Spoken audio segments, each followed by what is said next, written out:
The woman who spent 8 years telling me I was worthless, who made me feel like an unwanted shadow in my own home, who whispered to my father that I was nothing but dead weight holding their happiness back. That same woman is now lying in a hospital bed, dying from kidney failure. And guess what? I'm her only match. The doctors say she has maybe 6 months without a transplant. I'd love to know which corner of the globe you're watching from. And if this story speaks to you, make sure to subscribe. Tomorrow's video is one you absolutely can't miss. The irony isn't lost on me. Kylie Patterson, the woman who made sure I knew every single day that I didn't belong in her perfect little family, now needs a piece of me to survive. 20 years ago, she couldn't. Wait to get rid of me. Today, she's begging for my kidney. I was 8 years old when my mother died in a car accident on a rainy Tuesday morning in November. Dad was devastated, completely shattered. For 2 years, it was just him and me in our little ranch house on Maple Street in Columbus, Ohio. He did his best, but grief has a way of swallowing people whole. He worked double shifts at the steel factory, came home exhausted, and we'd sit in silence over microwave dinners, both of us missing the woman who used to fill our house with laughter and the smell of fresh cookies. When Dad met Kylie at a church potluck dinner, I actually felt hopeful. She was beautiful, with perfectly styled blonde hair and a smile that seemed to light up rooms. She paid attention to me during those early visits, asking about school, bringing me small gifts, even helping me with homework when Dad was too tired. She seemed like the answer to prayers I didn't even know I was praying. The wedding was small but elegant, held in the same church where they'd met.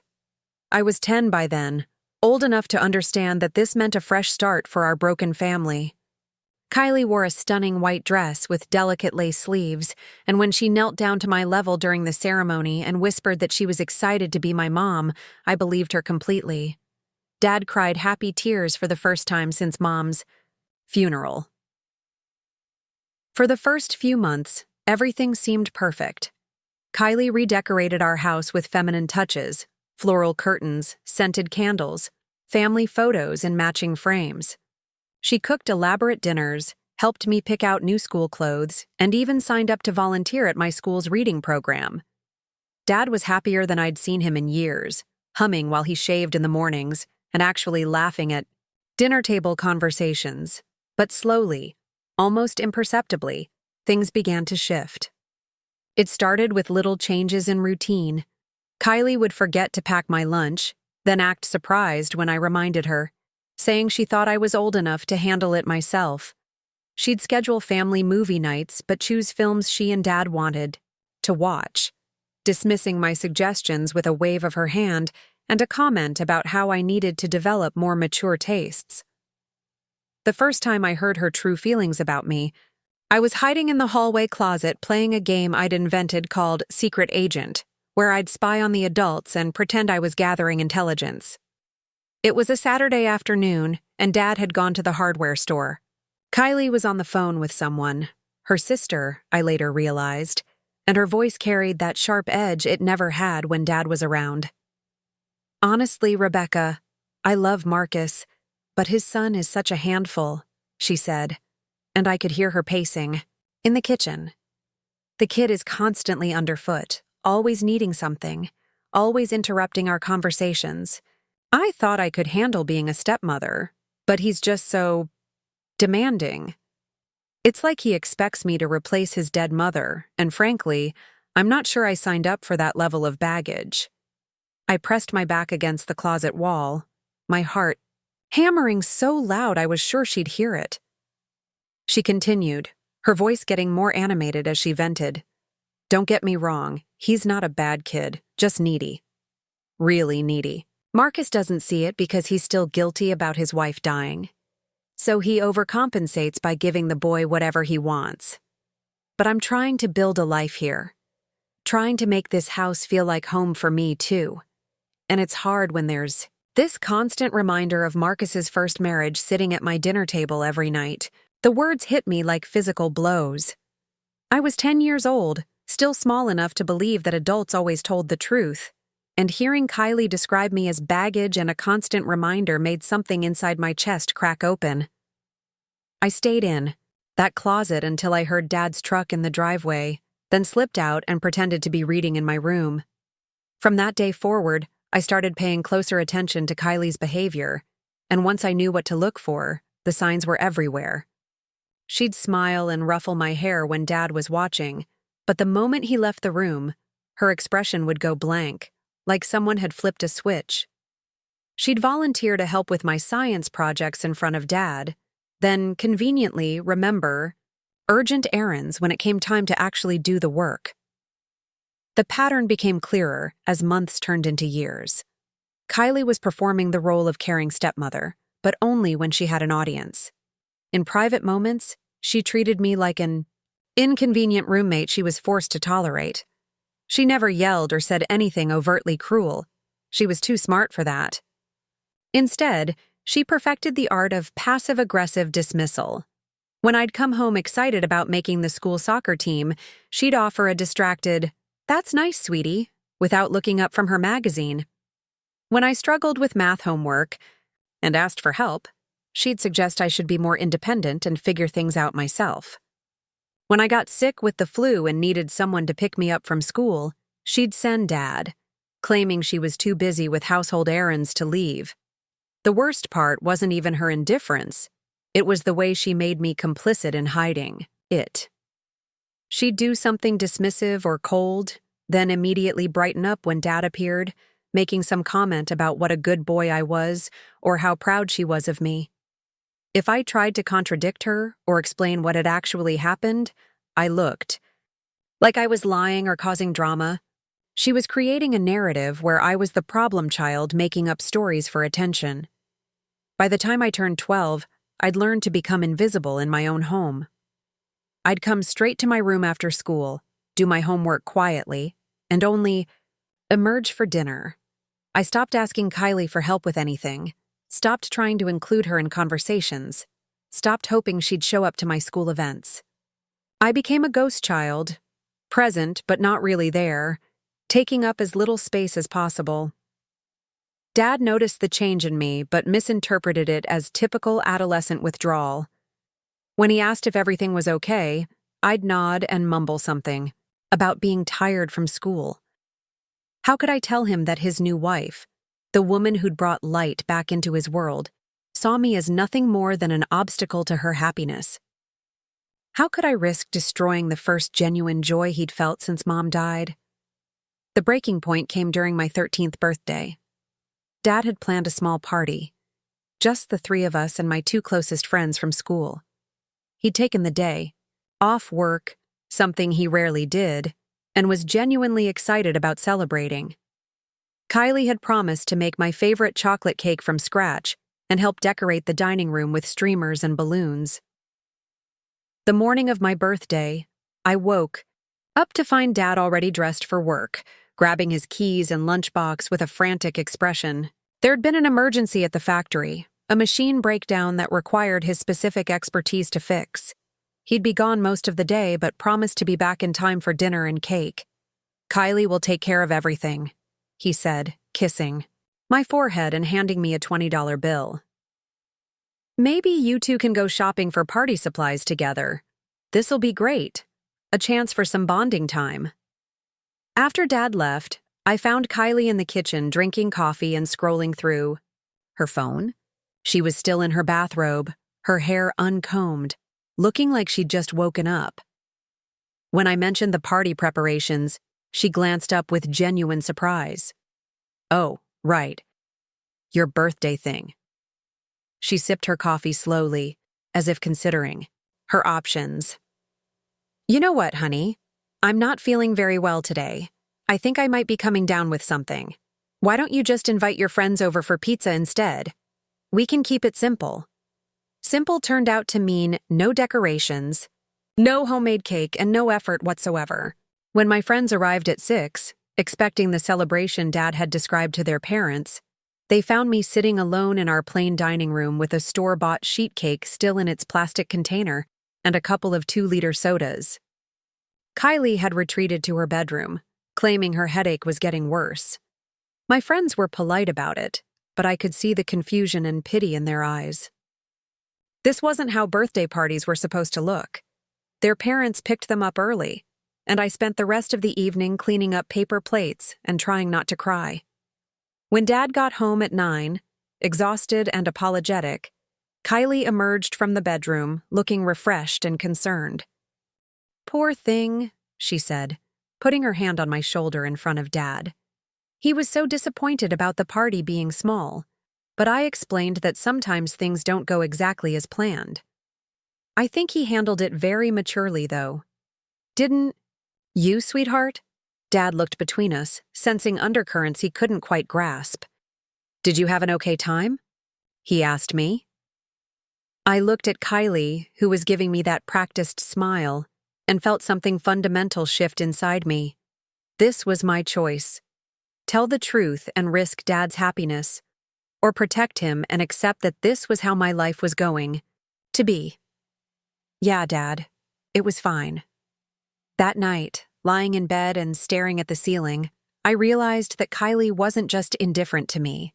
She actively resented my existence and was systematically erasing me from my own family. The woman Dad thought was helping him heal was actually poisoning the one relationship he had left with his first life. But I also realized something else. I was getting older, stronger, smarter. I wouldn't be 13 forever. Someday, I'd be old enough to leave this house and build a life where nobody could make me feel like a burden ever again. Until then, I just had to survive. What I didn't know was that surviving Kylie Patterson's subtle cruelty would end up being the best preparation I could have gotten for everything that came after. The woman who tried to erase me was actually forging me into someone who couldn't be broken by anyone else's opinion of my worth. 20 years later, when that phone call came telling me she needed my kidney to live, I understood exactly how much power had shifted between us. The burden she'd tried so hard to get rid of was now the only thing standing between her and death. The summer I turned 14 changed everything. Dad got promoted to shift supervisor, which meant longer hours but better pay. He was proud, talking about finally being able to give us the life Mom would have wanted. What he didn't realize was that his success meant leaving me alone with Kylie more than ever before. She'd started working part-time at a local boutique called Magnolia's, selling overpriced jewelry to women who lunched. It gave her something to do during the day, but more importantly, it gave her stories to tell Dad about her customers, her sales numbers, her growing friendships with coworkers. She was building her own life, separate from ours, and I was increasingly becoming an obstacle to that vision. A lot of love and effort went into bringing this story to life. If you're enjoying it, we'd be so grateful if you'd subscribe to our channel. Now, back to where we left off. The first real confrontation happened on a sweltering July afternoon. Dad was pulling a double shift, and I'd been home alone since morning, reading in the living room and trying to stay cool with just the old window unit that barely worked. Kylie came home from the boutique around 3, her hair wilted from the humidity, carrying shopping bags from the mall. She walked past me without acknowledgement, heading straight to the kitchen where she started unpacking expensive-looking cosmetics and clothes. I could hear her muttering under her breath, something about the air conditioning at the store being broken and dealing with difficult customers all day. I was genuinely trying to be helpful when I got up and asked if she wanted me to make her some iced tea. She'd mentioned before that the kind Mom used to make was her favorite, with fresh mint from the garden and just a touch of honey. I thought maybe doing something nice would improve her mood. She turned around so fast I took a step back. Her face was flushed, whether from heat or anger I couldn't tell, and her eyes had that sharp look I'd learned to recognize as dangerous. "Can you just leave me alone for 5 minutes?" she snapped. "I've been dealing with people all day, and I come home to you hovering around like some lost puppy. Don't you have friends to bother? Video games to play? Anything besides following me around this house?" The accusation stung because it was so unfair. I wasn't following her around. I'd been reading quietly for hours. But something in her tone triggered a response I'd been suppressing for months. "I was just trying to help," I said, my voice cracking slightly. "You seemed stressed, and I thought—" "You thought what? That you could fix everything with iced tea?" She laughed, but there was no humor in it. "Listen, kid, I'm not your mother. Your real mother is dead, and no amount of trying to recreate her little domestic routines is going to bring her back or make me into her replacement." The words hit like a physical blow. Nobody had ever spoken about Mom's death so bluntly, so cruelly. Dad and I had learned to talk around it, to reference her gently, to honor her memory without dwelling on the loss. But Kylie had just weaponized it. I felt tears start to well up, which only seemed to irritate her more. "And there's the waterworks," she continued, her voice getting harder. "Do you know how exhausting it is to live with someone who treats every conversation like a tragedy? Your father and I are trying to build something here, trying to be happy. But every time we start to feel normal, there you are with that wounded expression, reminding us that this isn't the family you wanted."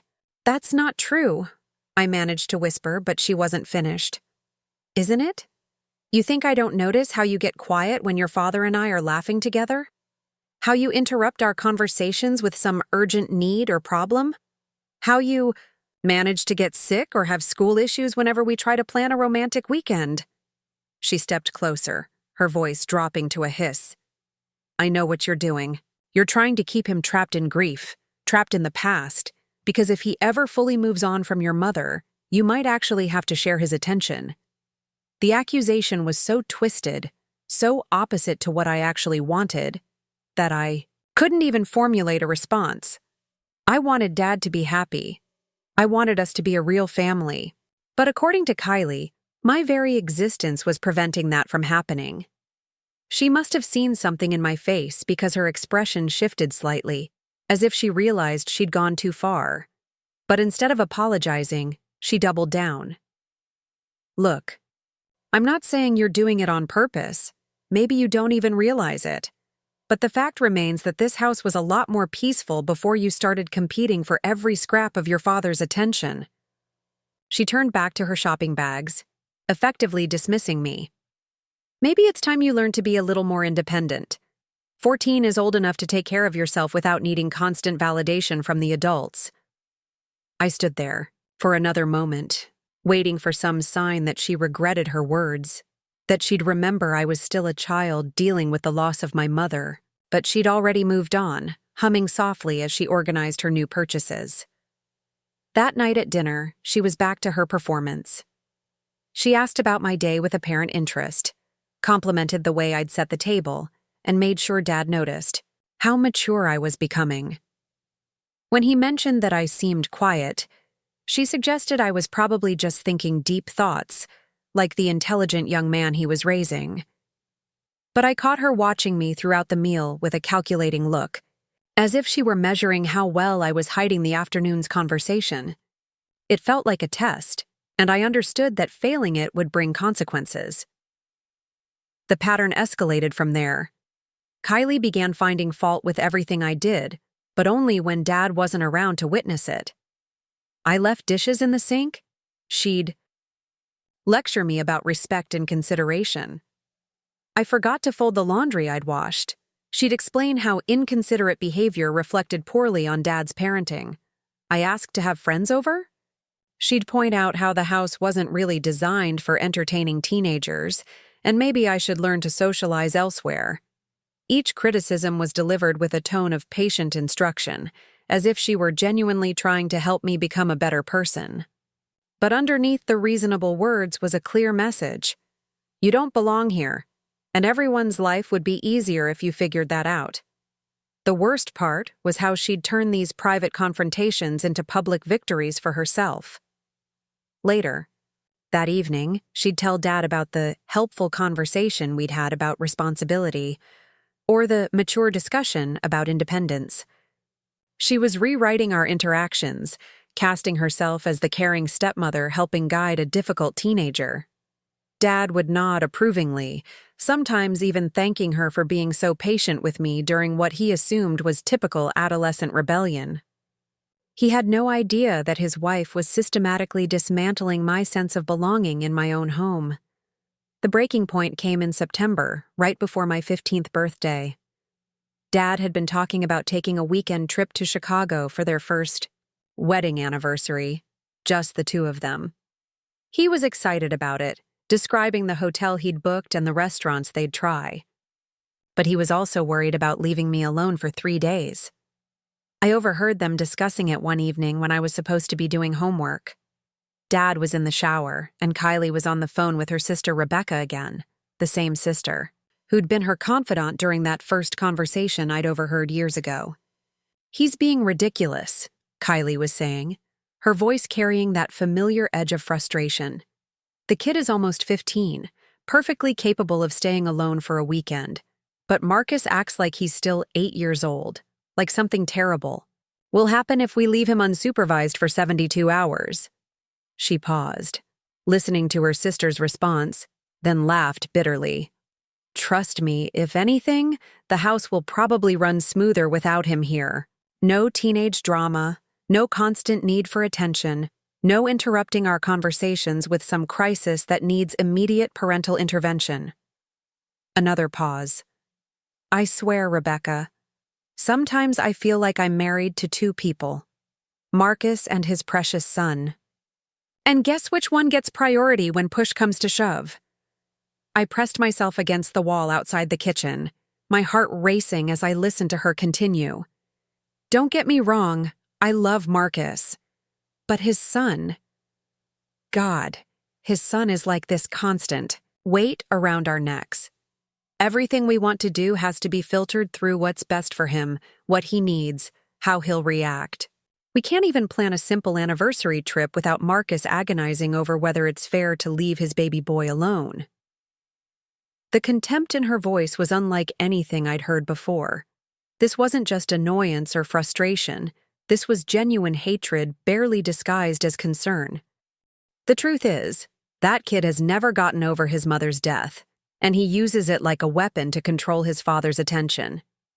Anytime Marcus and I start to feel like a real couple, there's some school problem or emotional crisis that requires immediate parental intervention. It's manipulation, plain and simple. She lowered her voice, and I had to strain to hear the next part. "Sometimes I wonder what would have happened if Marcus had never had a kid with his first wife. We could have started fresh, built our own family from scratch instead of trying to blend me into some existing dynamic where I'm always going to be the outsider." A long pause. "But then I remember how guilty he still feels about his wife dying. And I know he'll never put my needs above his son's. Not really. Not when it counts." The conversation ended when she heard Dad getting out of the shower, and I slipped back to my room before she could discover me listening. But her words echoed in my head for hours afterward. I wasn't just unwanted. I was actively resented for existing, for having needs, for sharing DNA with the man she loved. In Kylie's perfect world, Dad would be a widower without children, free to start over with her completely. Instead, she was stuck with me as a permanent reminder that she'd never be his first priority. That night, lying in bed and staring at the ceiling, I made a decision that would shape the next phase of my life. I was going to become exactly what she accused me of being: independent, self-sufficient, requiring nothing from either of them. If my presence was such a burden, I'd learn to take up no space at all. I started making my own meals, doing my own laundry, handling my own school issues without involving Dad. I found part-time jobs, mowing lawns, walking dogs, babysitting, anything that kept me out of the house and earning my own money. I stopped asking for rides to school events, stopped expecting anyone to attend my games or performances, stopped sharing details about my day unless directly asked. In essence, I began the process of raising myself. At 15, I became my own parent, teaching myself the emotional and practical skills I'd need to survive, not just Kylie's hostility, but the world beyond our broken family. What I didn't understand then was that every cruel word, every moment of rejection, Every day I spent learning to depend only on myself was building something inside me. Resilience, independence. The unshakable knowledge that I could survive anything as long as I didn't expect anyone else to save me. Years later, when I received that phone call about Kylie's kidney failure, I realized that all those nights I'd cried myself to sleep feeling worthless and unwanted had actually been preparing me for the moment when I'd hold her life in my hands. The burden she'd tried so hard to discard had grown up to become the only person who could save her. The day I left home was a Tuesday in March, 3 months after my 18th birthday. There was no dramatic confrontation, no slamming doors or tearful goodbyes. I simply packed everything I owned into 2 duffel bags while Dad was at work and Kylie was at her book club meeting, left a note on the kitchen counter, and walked out the front door of the house on Maple Street for the last time. The note was brief. Dad, I've decided to start my adult life early. Don't worry about me. I have a plan and a place to stay. I'll call you when I'm settled. Love you. I didn't mention Kylie at all, which probably said everything that needed to be said. My plan, such as it was, involved taking a Greyhound bus to Denver, Colorado. I'd been researching cities online during my senior year, looking for places where someone could start over without connections or credentials. Denver seemed like a good choice. Growing economy, outdoor lifestyle, far enough from Ohio that I wouldn't accidentally run into anyone from my past life. I had $1,700 saved from various jobs throughout high school, enough for a bus ticket and maybe 2 months of careful living while I figured out my next steps. It wasn't much, but it represented freedom from Kylie's passive-aggressive torture and Dad's willful blindness to what was happening under his own roof. The bus ride took 36 hours, with stops in Indianapolis, St. Louis, Kansas City, and a dozen smaller towns I'd never heard of. I spent most of the trip staring out the window at America scrolling past, trying to imagine what kind of person I'd become without Kylie's voice in my head, telling me I was a burden. Denver greeted me, with snow flurries in late March and the thin air that left me slightly breathless walking up hills. I found a bed in a hostel downtown for $12 a night and spent my first week walking the city, getting lost on purpose, learning the layout of my new world. The job search was brutal.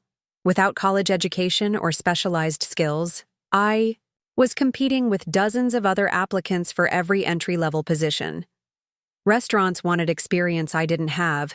Retail stores were cutting hours, not hiring new people. Construction companies were suspicious of a scrawny 18-year-old who looked like he'd never held a hammer. After 2 weeks of rejections, I was down to my last $300 when I finally got hired at a warehouse in Commerce City, about 20 minutes outside downtown.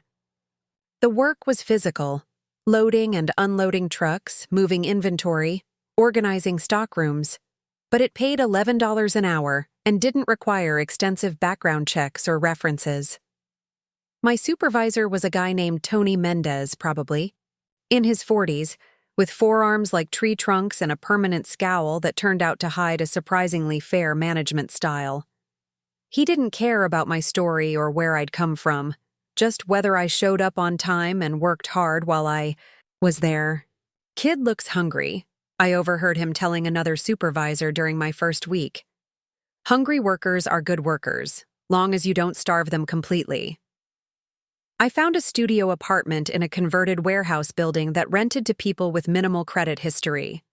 The space was basically a concrete box with a kitchenette, a bathroom the size of a closet, and windows that looked out at a parking lot full of rusty cars and abandoned shopping carts. The rent was $450 a month, which left me about $600 for food, transportation, and everything else. Living alone for the first time in my life was both liberating and terrifying. There was nobody to criticize how I organized my space, what I ate for dinner, or what time I went to bed. But there was also nobody to talk to when I came home exhausted from 10-hour shifts. Nobody to share small victories or daily frustrations with. The loneliness was crushing some nights. I'd sit in my studio apartment eating ramen noodles and listening to traffic outside, wondering if I'd made a terrible mistake leaving the only family I had. Even a dysfunctional family was still family, and there were moments when Kylie's cold indifference seemed preferable to complete isolation. Dad called my cell phone 3 times during my first month in Denver. The conversations were awkward, filled with long pauses and careful questions about whether I was eating enough, whether I needed money, whether I'd reconsidered coming home. I could hear Kylie in the background during the second call, though. She never asked to speak to me directly. "She's worried about you, too," Dad said during that conversation, which made me laugh bitterly. Kylie was probably celebrating my absence, finally free to have Dad's undivided attention without the constant reminder of his first marriage cluttering up their perfect life. "I'm fine, Dad. Really. This is what I needed to do." "But you're just a kid, son? 18 feels like grown up when you're 18, but you've got your whole life ahead of you. Maybe you could come home, finish high school properly, think about college." I could hear Kylie's voice getting closer to the phone, though I couldn't make out her words. Whatever she was saying made Dad pause mid-sentence. "Listen," he continued, his voice slightly strained. "Maybe we could work something out. Some kind of arrangement that works better for everyone. Kylie has some ideas about giving you more independence while still—" I hung up before he could finish. The fact that any arrangement involving my return home would need to be negotiated through Kylie told me everything I needed to know about who really made decisions in that household. By summer, I'd fallen into a routine that was both numbing and necessary. Wake up at 5:30, shower in my tiny bathroom, grab coffee and a breakfast sandwich from the gas station on the corner, arrive at the warehouse by 7, work until 5:30 with a 30-minute lunch break, during which I usually sat in my car reading library books or sleeping. Evenings were for grocery shopping, laundry, and trying to improve my situation through online research. I'd found free Wi-Fi at a McDonald's about 6 blocks from my apartment, and I'd spend hours there learning about college admission requirements, vocational training programs, anything that might represent a path toward something better than warehouse work. The problem was that every path required resources I didn't have. College needed transcripts from my Ohio high school, application fees, and financial aid paperwork that would require Dad's tax information. Trade schools wanted upfront tuition payments. Even community college courses cost money. I was barely managing to save. I was trapped in a cycle where I needed education to get better jobs, but needed better jobs to afford education. Meanwhile, my body was adapting to the physical demands of warehouse work in ways that worried me. My hands developed permanent calluses, my back ached constantly, and I'd started taking ibuprofen every morning just to function normally. The worst part wasn't the physical exhaustion. It was the growing fear that this might be permanent. That I'd miscalculated my escape from Kylie's toxicity and condemned myself to a life of manual labor and economic instability. That maybe her assessment of me as a burden had been accurate after all. Winter in Denver was harsh in ways I hadn't anticipated. Not just the cold and snow, but the way seasonal depression settled over the city like a gray blanket. Days were short, nights were long, and my studio apartment became a cave where I hibernated between work shifts. I'd started having dreams about my mother during this period, vivid conversations where she'd ask about my choices, whether I was happy, whether leaving Dad had been worth the isolation. In these dreams, she never seemed disappointed, just curious, as if she were trying to understand the man I was becoming. "Are you running toward something or away from something?" she asked. "In one particularly clear dream?" "Both," I answered, and woke up with tears on my cheeks. The turning point came in February, almost a year after I'd arrived in Denver. I was working overtime on a Saturday, helping Tony clear out a section of the warehouse that was being converted for a new client, when he started asking me questions I hadn't expected. "You ever think about doing something else?" he said, hefting a box marked fragile with the casual care of someone who'd been handling other people's possessions for decades. What do you mean? I mean, you've been here 11 months, never missed a day, never complained about overtime, never caused any drama with the other guys. But you read books during lunch break, and you ask questions about the business side of operations. Most warehouse guys don't do that. I wasn't sure how to respond. Admitting ambition felt dangerous, like it might make me seem ungrateful for the job I had. I'm grateful for the work, I said carefully. Tony laughed, but not mockingly. Kid, grateful doesn't mean you have to be satisfied. You got a high school diploma? Yeah. Ever think about college? The question hit a nerve I'd been trying to ignore. Can't afford it. There's ways, he said, moving to the next stack of boxes. My nephew went to community college while working full-time. Took him 6 years to get his degree, but he did it. Now he's some kind of computer programmer making 3 times what I make. That conversation planted a seed that grew over the following weeks. I started researching part-time college programs, financial aid for independent students, ways to build towards something better without abandoning the stability I'd fought so hard to achieve. But more importantly, it was the first time since leaving Ohio that an adult had looked at me and seen potential instead of problems. Tony wasn't offering me charity or pity. He was acknowledging that I had capabilities beyond my current circumstances.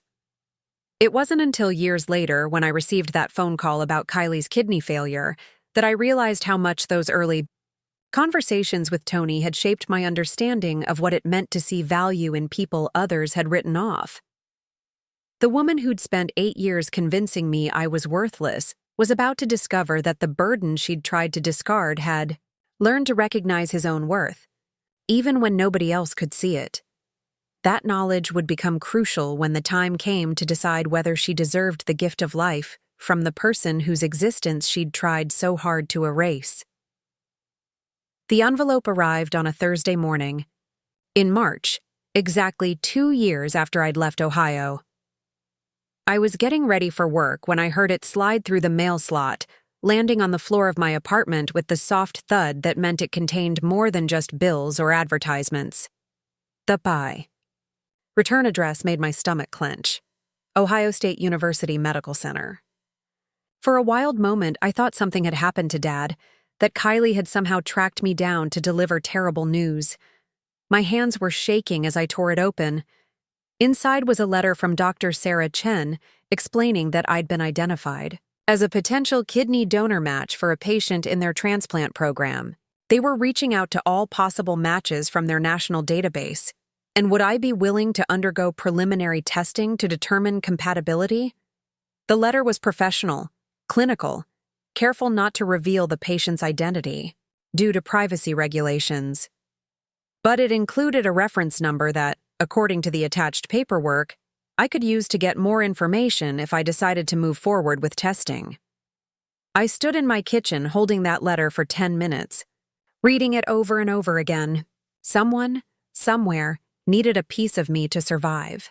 A stranger whose life might depend on my willingness to undergo major surgery for no personal benefit.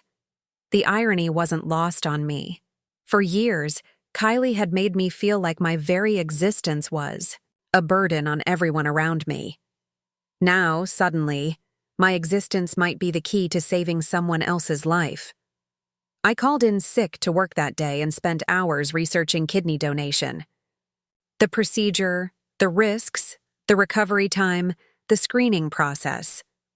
What I learned was both reassuring and sobering. Kidney donation was relatively safe for healthy young adults, but it was still major surgery with potential complications and a recovery period of several weeks. More importantly, I learned about the psychological screening process. Donors had to demonstrate that they were making the decision freely, without coercion or expectation of payment. They had to show they understood the risks and had adequate support systems for recovery. That last requirement gave me pause. My support system consisted of Tony at work, a few casual acquaintances, and my own stubborn determination to survive whatever life threw at me. I wasn't sure that qualified as adequate support for major surgery, but something about the letter, had awakened a part of me that had been dormant since leaving Ohio. The possibility that I could use my body, my health, my existence to save someone else's life felt like the ultimate refutation of Kylie's assessment of my worth. I called the number on the letterhead the next morning. Dr. Chen was patient and thorough during our phone conversation, explaining each step of the evaluation process: blood tests, psychological evaluation, medical history review, physical examination. The whole process could take several months, and there was no guarantee I'd be selected even if I passed all the screening requirements. "Can I ask what made you interested in donation?" she asked near the end of our conversation. The question caught me off guard. I'd been prepared to discuss my medical history and current health status, not my motivation for potentially giving away an organ to a stranger. "I guess I know what it feels like when people give up on you," I said finally. "Maybe this is a way to make sure someone doesn't get given up on." There was a pause on the other end of the line. "That's a very mature perspective for someone your age," Dr. Chen said. "Would you be available to come in for initial screening next week?" The blood tests were routine, but the psychological evaluation was more intensive than I'd expected. Dr. Amanda Rodriguez was a soft-spoken woman in her 50s who specialized in evaluating potential organ donors. She asked questions that forced me to examine my own motivations in ways I hadn't anticipated. "Tell me about your family situation," she said during our second session. I'd been dreading this question. How could I explain that I was estranged from my only living parent because his wife had made my childhood a psychological nightmare?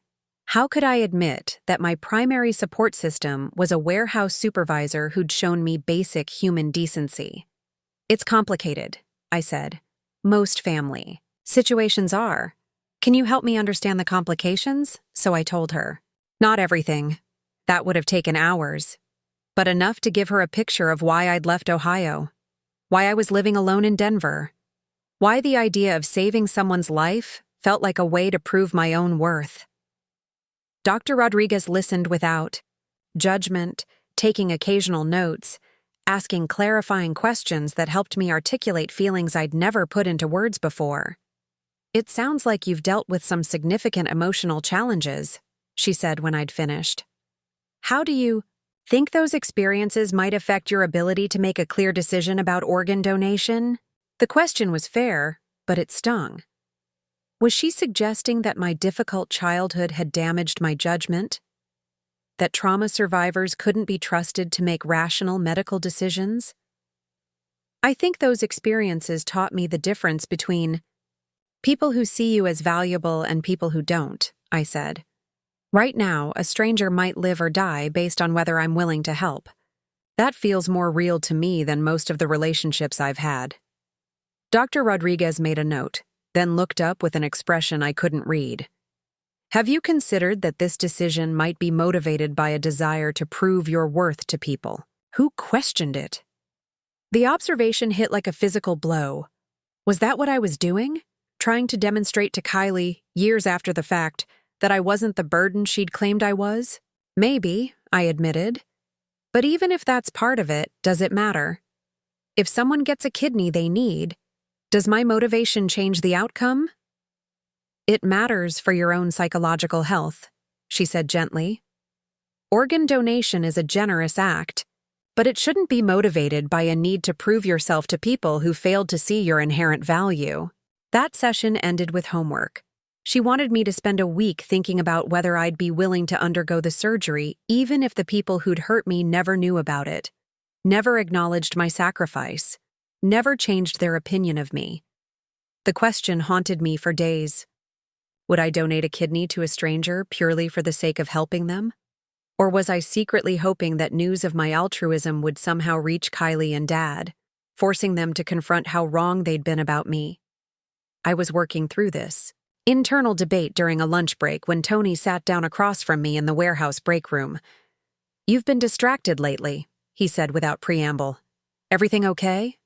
Tony had become more than just a supervisor over the past 2 years. He'd recommended me for small promotions, included me in conversations about business operations, even invited me to his family's barbecues occasionally. He was the closest thing I had to a mentor. "I'm thinking about doing something that might be really stupid," I said. "What kind of stupid? Quit your job stupid or get arrested stupid?" "Donate a kidney to a stranger stupid." Tony's eyebrows shot up. "That's a new category of stupid. Why would you want to do that?" I explained about the letter, the screening process, the psychological evaluation questions that were making me question my own motivations. Tony listened without interrupting, then sat quietly for a long moment. "My brother needed a kidney transplant about 15 years ago," he said finally. "Waited on the list for 2 years before he got one. The donor was a 23-year-old woman from Michigan who died in a car accident. Her family said yes to organ donation even though they were grieving." He paused, unwrapping a sandwich his wife had packed for him. "You know what changed my brother's life? It wasn't just the kidney. It was knowing that someone he'd never met had cared enough about strangers to make sure her death could save other people's lives. It gave him a different perspective on what humans are capable of when they're at their best." "But what if I'm doing it for the wrong reasons?" Tony shrugged. "Kid, people do good things for mixed-up reasons all the time. The important question isn't whether your motivations are pure. It's whether you can live with the consequences of your choice, whatever those consequences turn out to be." That conversation shifted something in my thinking. I realized I'd been approaching the kidney donation as a way to resolve my past trauma, when maybe it was actually a way to move beyond it. Instead of proving my worth to people who'd never see it, I could prove it to myself by acting on my own values, regardless of who was watching. During my final session with Dr. Rodriguez, I felt clearer about my decision than I had since receiving the initial letter. "I've been thinking about what you said about proving myself to people who hurt me," I told her. "And you're right. Part of this is probably motivated by wanting to show them they were wrong about me. But I realized something else. Even if they never know, even if it doesn't change anything about my past, I'll know. I'll know that when I had a chance to save someone's life, I did it." She smiled for the first time since our evaluations began. "That sounds like a healthier framework for making this decision. Have you thought about what kind of support you'll need during recovery?" It was a practical question that forced me to confront how isolated my life in Denver had become. I'd been so focused on proving I could survive alone that I'd never learned how to ask for help when I actually needed it. "I'm working on that," I said. Over the following weeks, I found myself opening up to people in small ways I'd never attempted before. I mentioned my situation to a few coworkers, was surprised by their genuine concern and offers to help with things like grocery shopping and transportation during recovery. I talked to my neighbors in the converted warehouse building, discovered that several of them were also young people starting over in a new city, dealing with their own versions of isolation and independence. Most surprisingly, I reached out to Dad for the first time in over a year. The conversation was awkward, filled with careful questions and unspoken tensions, but he seemed genuinely concerned about my decision to undergo major surgery. "Are you sure about this?" he asked. "It's a big risk to take for someone you don't even know." "I'm sure," I said. "It feels like the right thing to do." There was a long pause, and I could hear Kylie's voice in the background, though I couldn't make out her words. "Well," Dad said finally, "if you're determined to do this, maybe we could drive out to Denver to help during your recovery. If you want us to." The offer caught me completely off guard. Part of me wanted to say yes, to have family support during what would be a vulnerable time. But another part of me recoiled at the idea of Kylie in my space, bringing her particular brand of passive-aggressive criticism into the life I'd built for myself. "Let me think about it," I said. What I didn't know then was that Kylie's offer to help with my recovery wasn't motivated by concern for my well-being. She was already dealing with her own health issues, symptoms she was hiding from Dad. Warning, signs of the kidney disease that would eventually bring our stories full circle. The woman who'd spent years trying to convince me I was worthless was about to discover that her own life would depend on the very existence she'd tried so hard to race. The surgery took place on a Tuesday in September, exactly 6 months after I'd received that first letter from Dr. Chen. I'd passed every screening requirement, medical, psychological, and financial counseling, to ensure I understood I wouldn't be compensated for the donation. The recipient, I was told, was a 34-year-old teacher from the Colorado Springs area who'd been on the waiting list for almost 3 years. I never learned her name, but knowing she taught 5th grade somehow made the decision feel even more meaningful. Somewhere out there was a classroom full of kids who needed their teacher to be healthy, to be present, to keep showing up every day with energy and enthusiasm for learning. The night before surgery, I lay in my hospital bed thinking about all the teachers who'd believed in me over the years, especially during the difficult times when Kylie was systematically undermining my confidence at home. Mrs. Patterson in 3rd grade, who'd noticed I was struggling with reading comprehension and stayed after school to help me catch up. Mr. Bradley, in high school chemistry, who'd recommended me for advanced placement courses when I was convinced I wasn't smart enough. Those teachers had planted seeds of possibility in my mind during years when I desperately needed someone to see potential in me. Now I was about to give a piece of myself so that another teacher could continue doing the same thing for her students. Recovery was slower and more challenging than I'd anticipated, but not in the ways I'd expected. The physical pain was manageable, with medication, and the surgical incisions healed cleanly. What caught me off guard was the emotional intensity of the experience. For the first time since leaving Ohio, I was genuinely dependent on other people for basic needs. Tony visited every day during my week-long hospital stay, bringing books and magazines, updating me on warehouse operations, making sure I wasn't going stir-crazy lying in bed.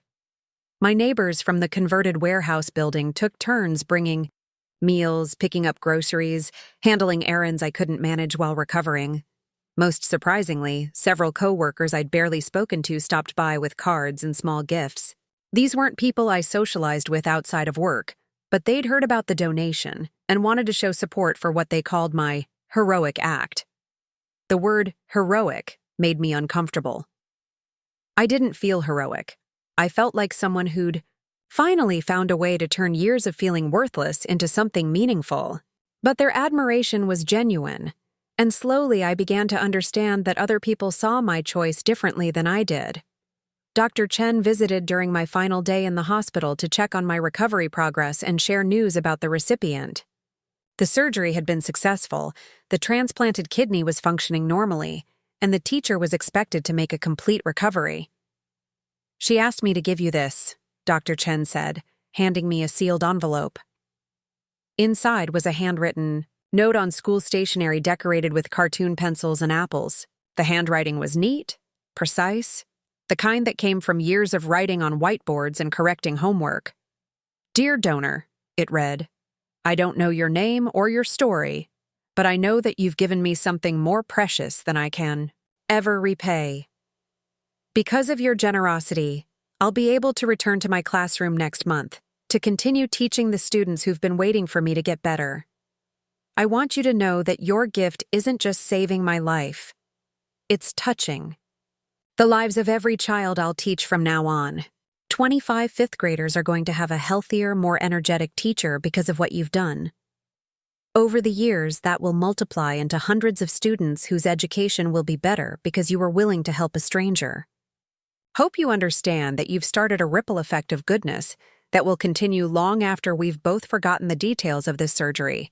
Thank you for showing me that there are still people in the world who care about strangers, who act with pure generosity when they have nothing to gain. You've restored my faith in humanity at a time when I desperately needed that restoration. I hope life gives you back everything you've given to me, multiplied by 1,000. With endless gratitude, CM." I read that letter 3 times before the tears made it impossible to continue.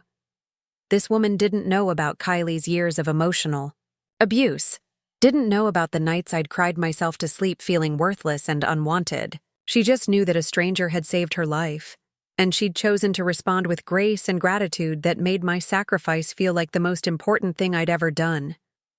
The experience of receiving genuine appreciation from someone whose life I'd genuinely improved was transformative in ways I couldn't have predicted. For the first time since childhood, I felt unambiguously good about myself. Not because I'd achieved something impressive or overcome a challenge, but because I'd chosen to act with kindness toward someone who needed help. That feeling became the foundation for everything that came next. During my 6-week recovery period, I made a decision that surprised everyone who knew me, including myself. I was going to use the time off work to finally pursue the college education I'd been putting off for financial reasons. Tony had mentioned that the warehouse offered tuition, assistance for employees who'd worked there for at least 2 years and maintained good performance records. I qualified on both counts, and the program would cover up to 75% of community college costs for work-related degree programs. I enrolled in business management courses at Front Range Community College, starting with evening classes, that would allow me to return to warehouse work part-time while recovering my full strength. The coursework was challenging after several years away from academic thinking, but I discovered I had an aptitude for logistics, supply chain management, and organizational psychology. More importantly, I discovered I had something to contribute to classroom discussions that other students valued. My years of warehouse experience gave me practical insights into business operations that complemented the theoretical knowledge we were learning from textbooks. Professor Williams, who taught my Introduction to Business Management course, noticed my contributions and started asking me to share real-world examples during lectures.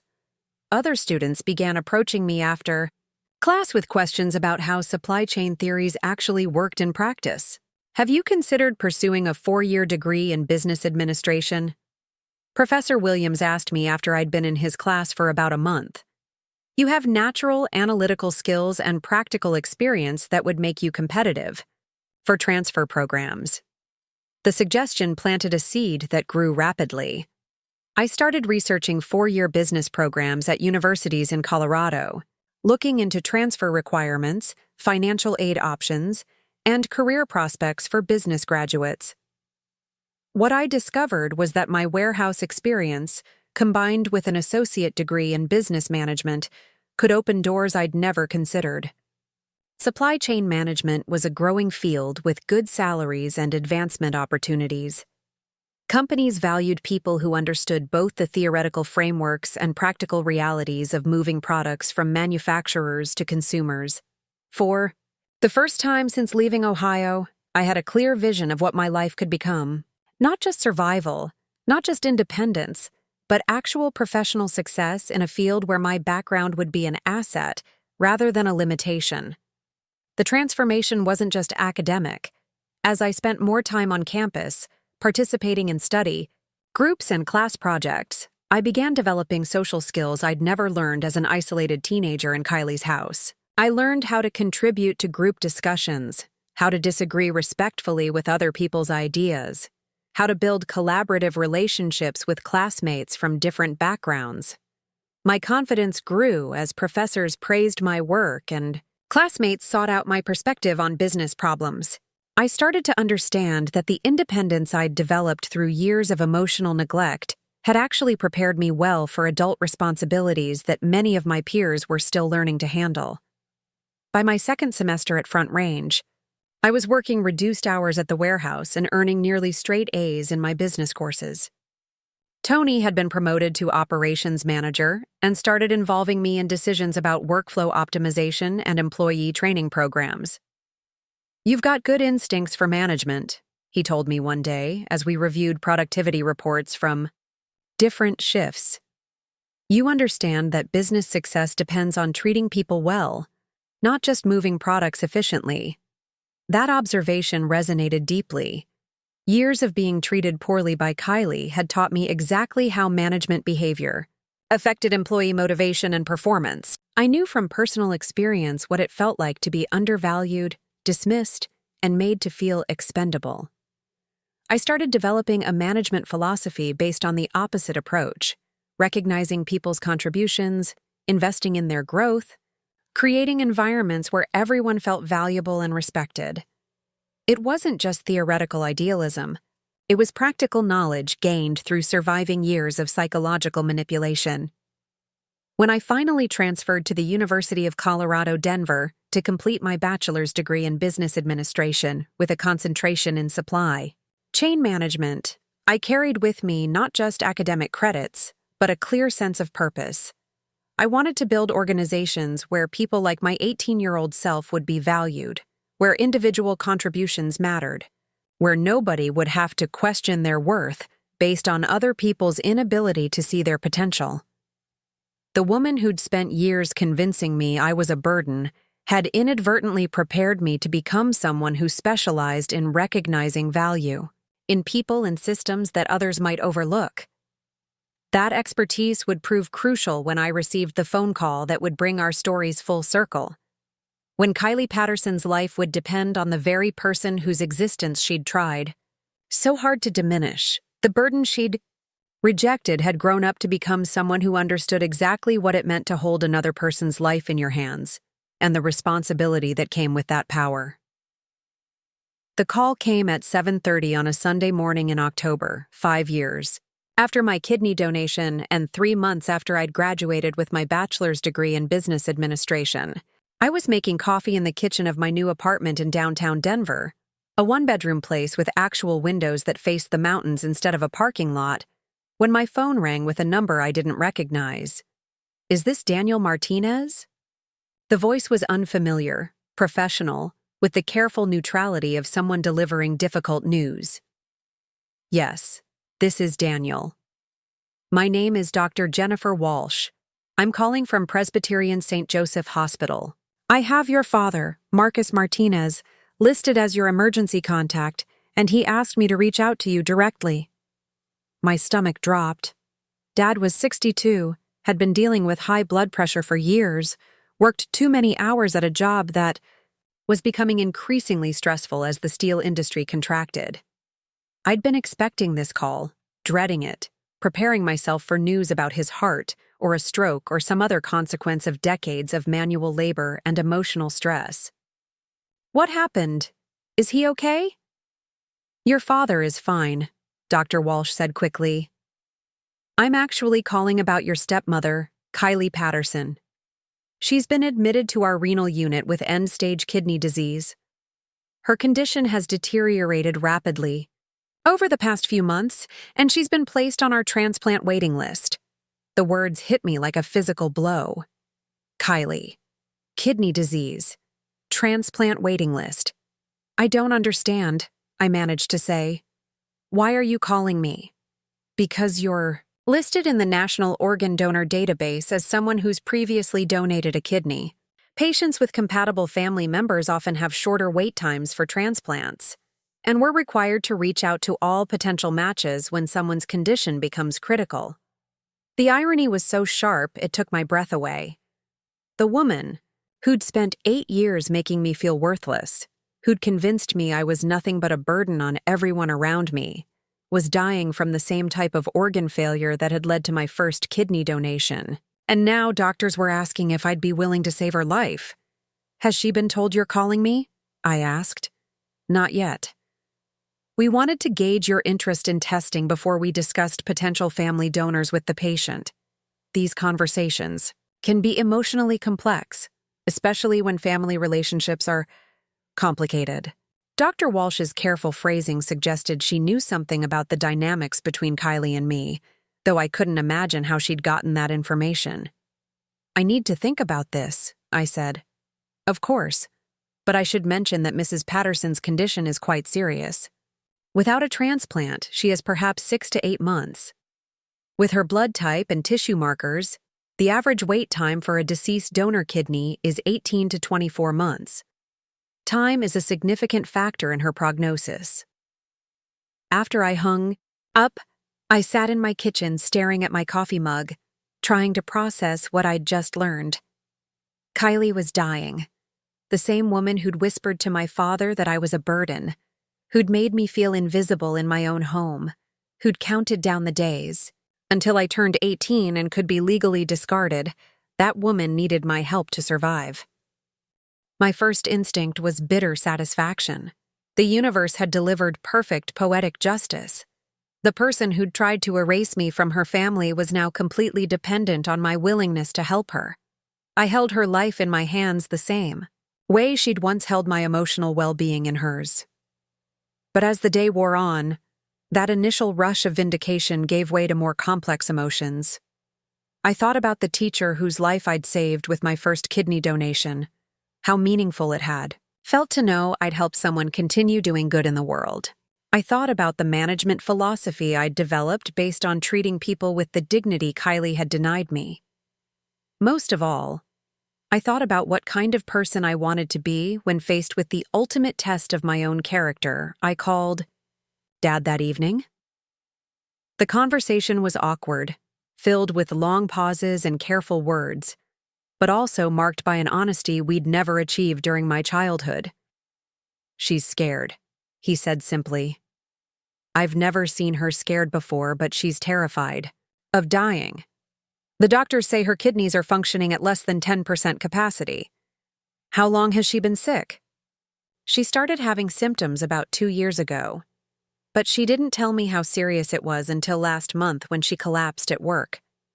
She's been hiding it, trying to manage it with medications and dietary changes, convinced she could beat it through willpower alone.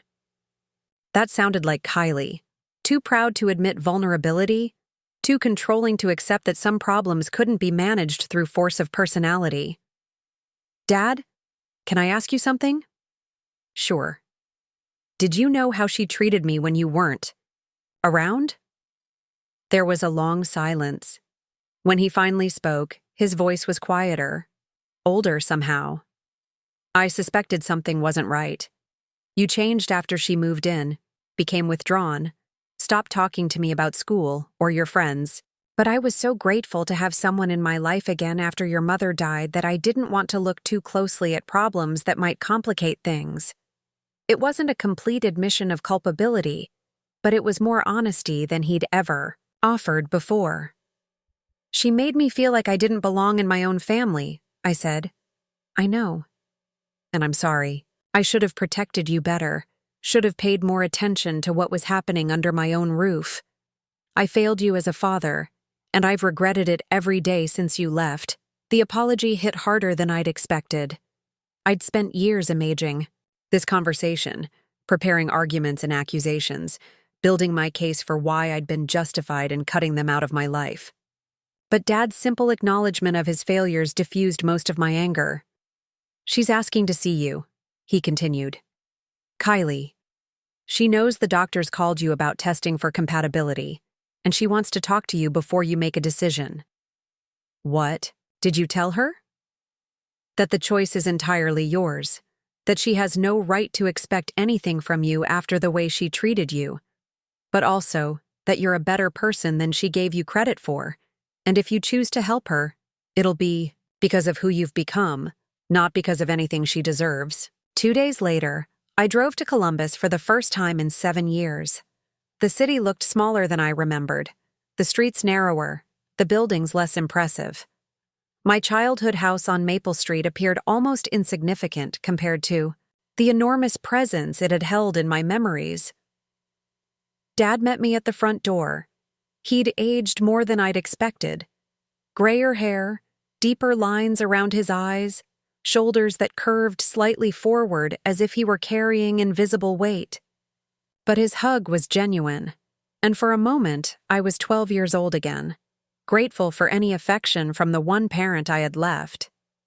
Kylie was in the living room, sitting in the same reclining chair where she used to read magazines while I did homework, at the kitchen table. She was smaller than I remembered, thinner, with the pale complexion and tired eyes that suggested months of illness. But her posture was still straight, her gaze still direct, still carrying that air of someone who expected to control every conversation. "Hello, Daniel," she said when I entered the room. "You look well, successful." It wasn't an apology or an acknowledgement of our history, just an observation delivered in the same tone she might use to comment on the weather. Classic Kylie, even when asking for help that could save her life, she couldn't bring herself to show vulnerability or admit wrongdoing. "Hello, Kylie." We sat in silence for several minutes, each waiting for the other to begin a conversation neither of us wanted to have. Finally, she spoke. "Your father tells me you donated a kidney to a stranger a few years ago. That must have been meaningful for you." The word choice was careful, designed to acknowledge my action without expressing admiration or gratitude. She was testing my response, trying to determine how I viewed my own charitable act. "It was the right thing to do," I said simply. "And now you're being asked to consider doing it again, for someone who wasn't always kind to you." It was the closest thing to an admission of guilt I was likely to get from her. Not an apology, not an acknowledgement of specific harm, just a vague recognition that she hadn't been kind. "That's one way to put it," I said. She shifted in her chair, and for a moment her composure cracked slightly. "I know you have every right to hate me. I know I wasn't the stepmother you needed or deserved. I was dealing with my own insecurities, about joining an established family, about competing with the memory of your mother, about trying to build a relationship with your father while feeling like an outsider in my own home." It was more self-awareness than she'd ever shown before, but it was still fundamentally about her experience, her feelings, her challenges. Even when asking for my help to save her life, Kylie couldn't quite bring herself to center anyone else's perspective. "You made me feel like I didn't matter," I said quietly. "Like my existence was an inconvenience you were forced to tolerate." "I was young and stupid and scared," she replied.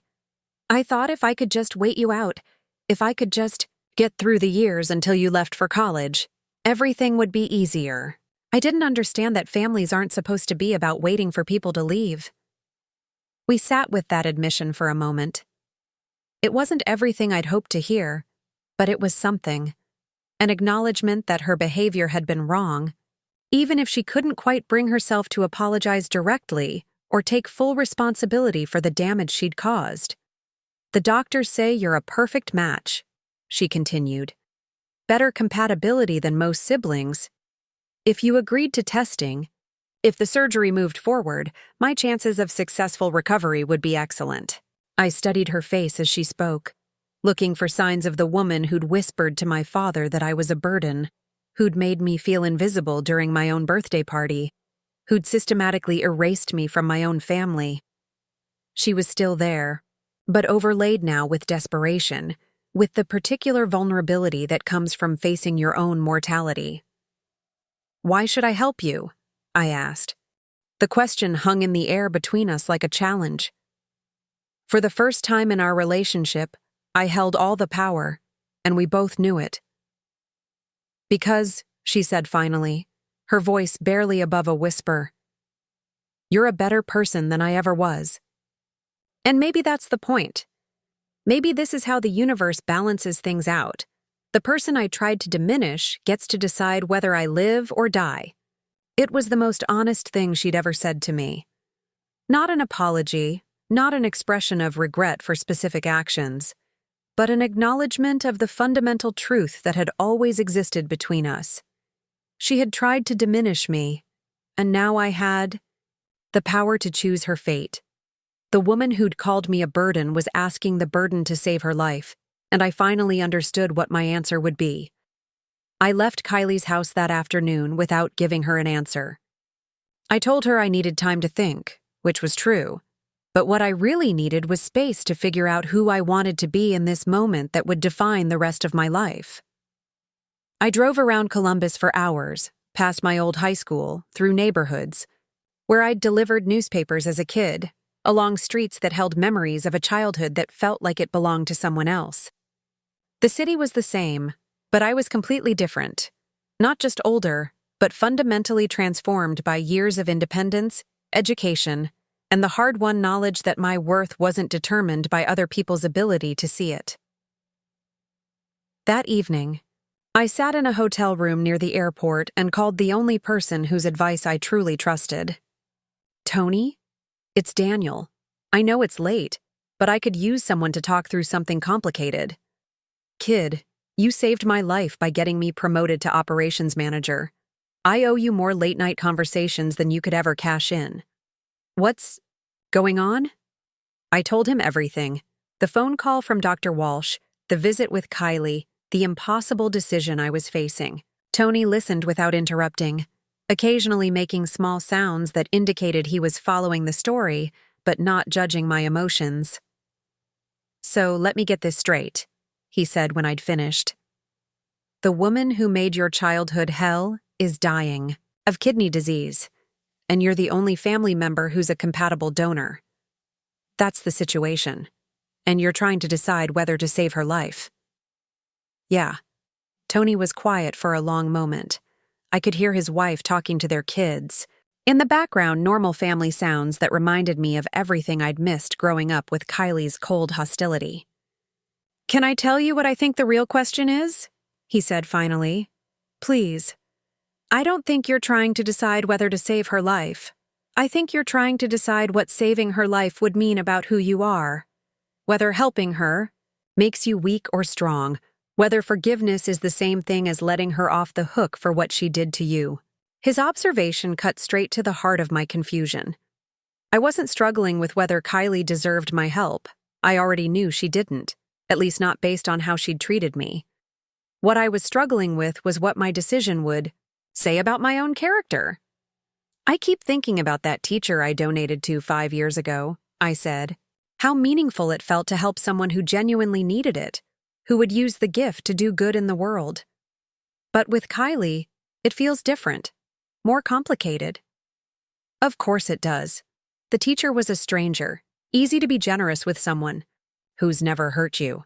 This is about whether you can be generous with someone who did hurt you, badly, over a long period of time. That's a much harder test of character. What would you do? Tony laughed, but not unkindly. Kid, I'm not the one being tested here.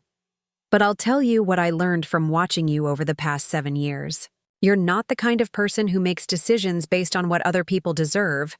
You make decisions based on who you want to be. After we hung up, I sat in that hotel room until nearly dawn, thinking about who I wanted to be. Not who I'd been as a scared, unwanted teenager, not who Kylie had tried to convince me I was, but who I had actually become through years of building a life based on my own values.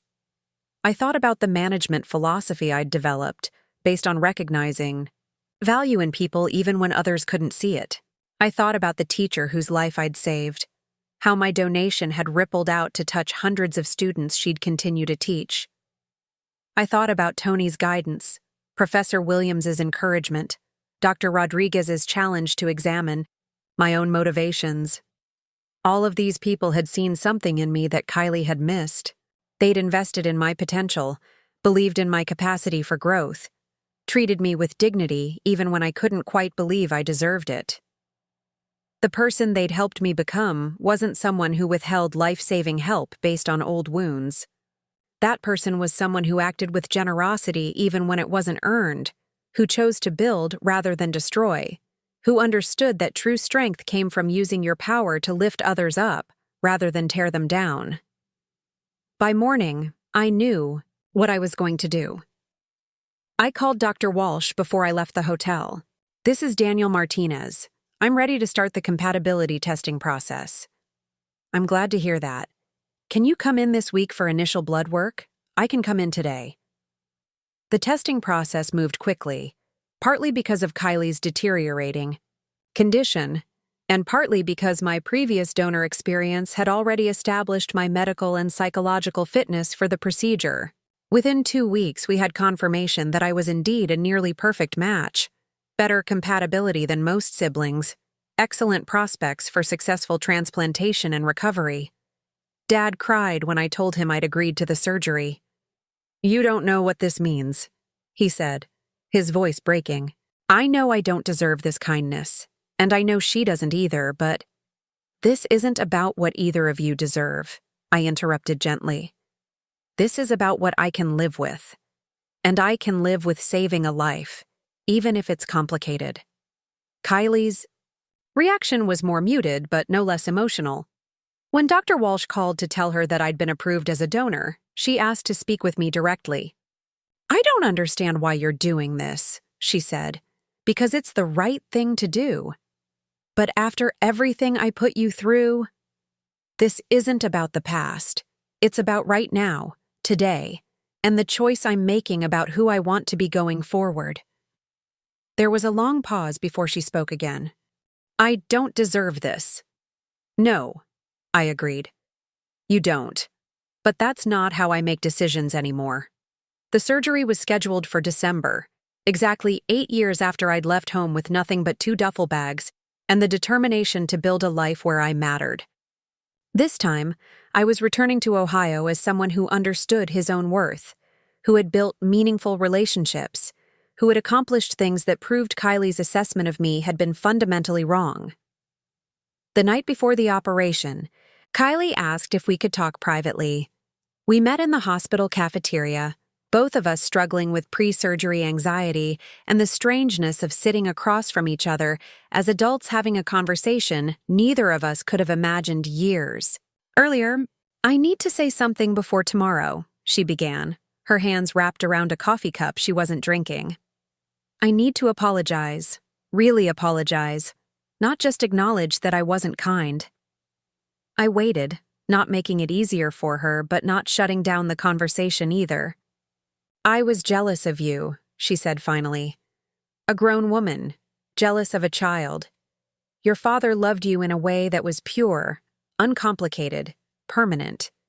The way he loved your mother.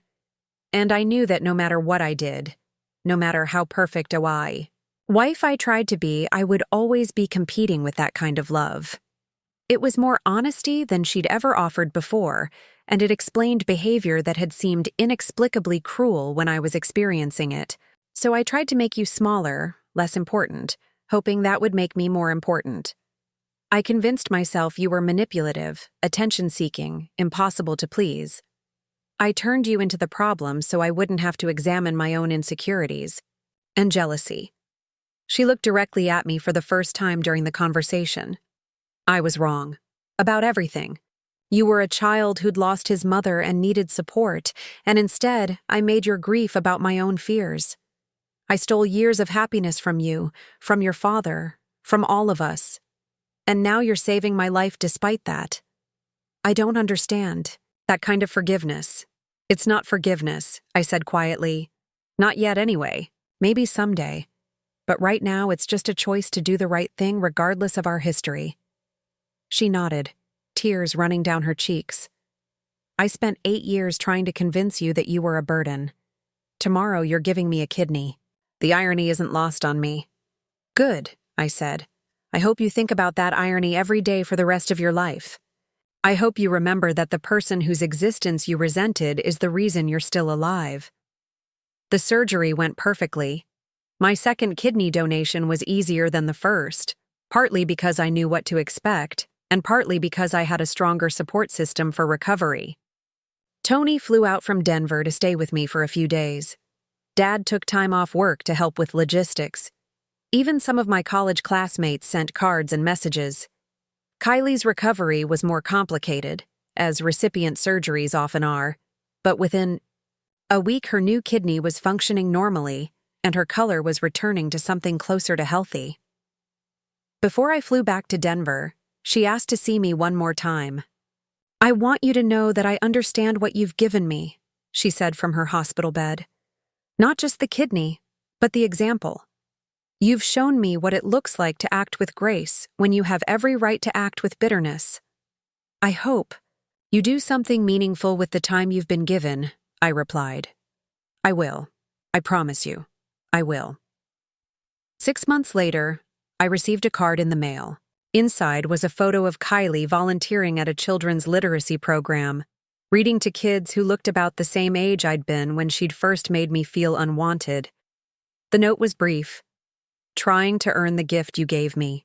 Thank you for showing me what it means to see value in people." I kept that card on my refrigerator for years, Not because I'd forgiven her completely, but because it reminded me that people can change, that generosity can inspire growth, that choosing to act with dignity even when it's difficult sometimes creates ripples you never expected. The woman who'd called me a burden had learned, through my refusal to treat her as one, what it actually meant to be valuable to other people. And I'd learned that the most powerful form of victory isn't defeating your enemies. It's becoming so fundamentally strong in your own worth that their opinion of you becomes irrelevant. Saved Kylie's life, not because she deserved it, but because I deserved to be the kind of person who saves lives when he has the power to do so. That's the difference between revenge and redemption. Revenge keeps you trapped in the past, defined by what others did to you. Redemption frees you to be defined by what you choose to do for others. The burden she tried to discard had grown up to become the person who held her life in his hands and chose mercy over retribution. That choice didn't erase the pain she'd caused, but it transformed it into something that could build rather than destroy. And that transformation turned out to be the greatest gift I could have given myself. Looking for more? We've got 2 amazing stories ready for you right on screen. If this one touched you, these are absolutely worth your time. Click to watch them now. And hey, subscribe and hit that bell to never miss our latest uploads.